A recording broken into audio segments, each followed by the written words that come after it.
All right, guys, it's Darius with Off-Road Universe and Restoration Moto. Wanted to give you guys a little update on the 1990 DT50 project.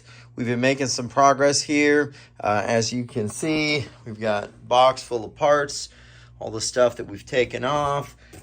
We've basically been disassembling. I got the motor off yesterday. Been grabbing some fork boots and doing some rust removal. But I wanted to bring your attention to the motor here.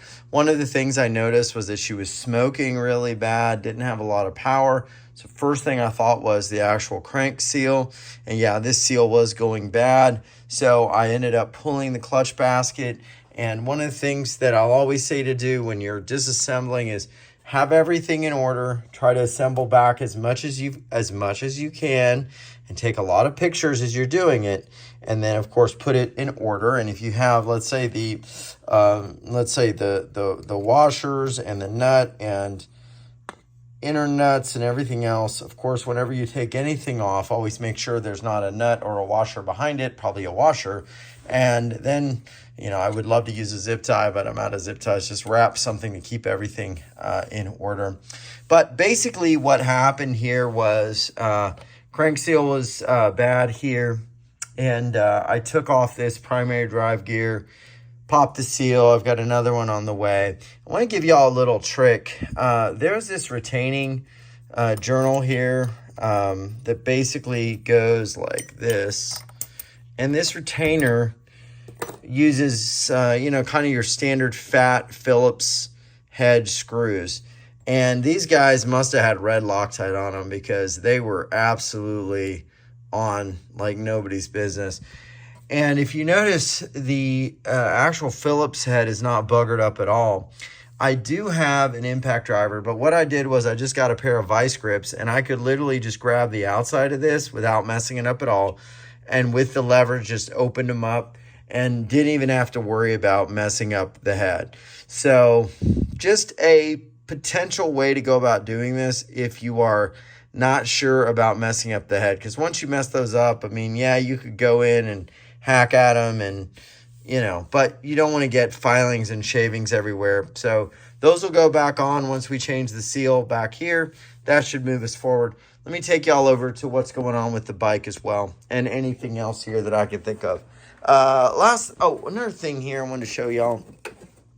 I noticed that the tachometer wasn't working.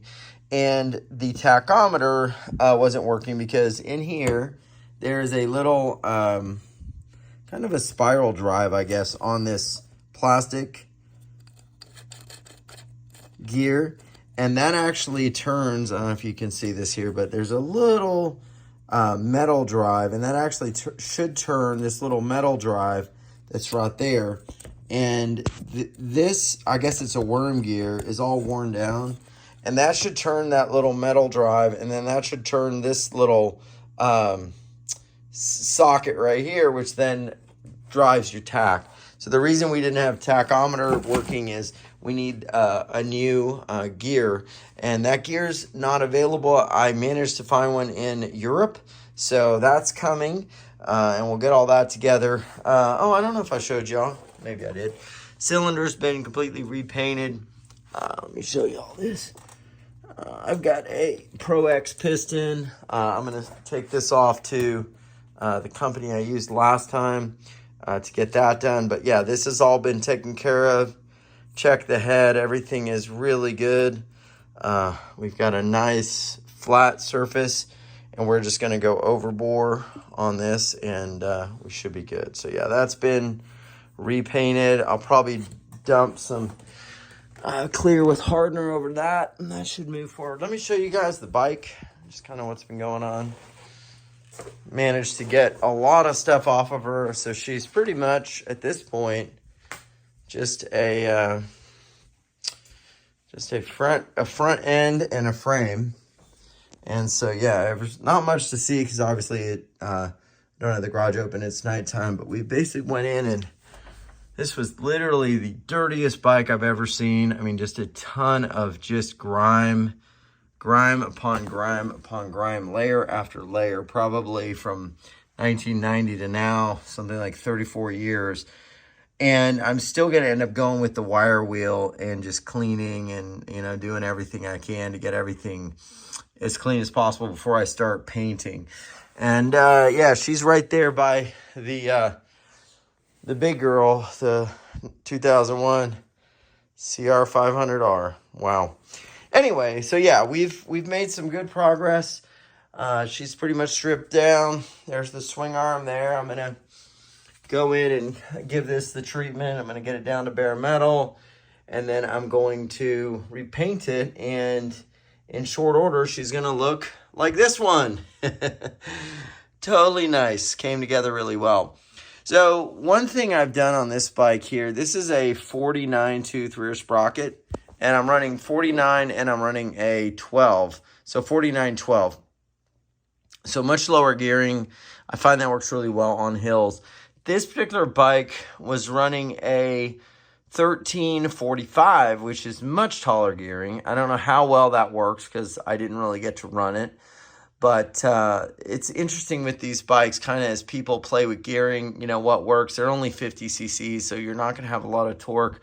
If you have any hills at all, or you're in a hilly area where you've got to take off, that lower gearing works incredibly well where I am. But I've got hills just coming right out of my house, so I got to be able to keep it into the power zone pretty quickly. So we're moving along. Got some stuff coming, making progress. So I just wanted to share with you guys, since it's been a little while since I've made a video on her, but I am keeping it coming and moving things forward. I am officially completely out of room right now, and got the rear shock off. I don't know if I showed you all that, but shock looks pretty good. I was actually pretty surprised how well it cleaned up, and noticed that I guess somewhere around 1990 they started using a lot of these much more noticeable and striking warning decals, because I didn't have this on my 1988. So yeah, so everything's going good. My process is a simple one.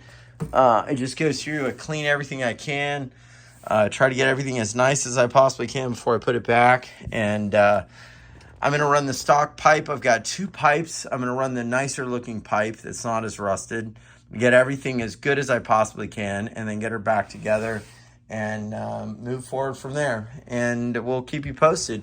Everything is moving along on the DT50 project, and we'll see how she goes when we're done. If you want to watch the rest, or you like this type of video, hit like and subscribe. And to answer your question, no, I've not ridden anything in a while, and I need to. All right, see y'all soon. Take care.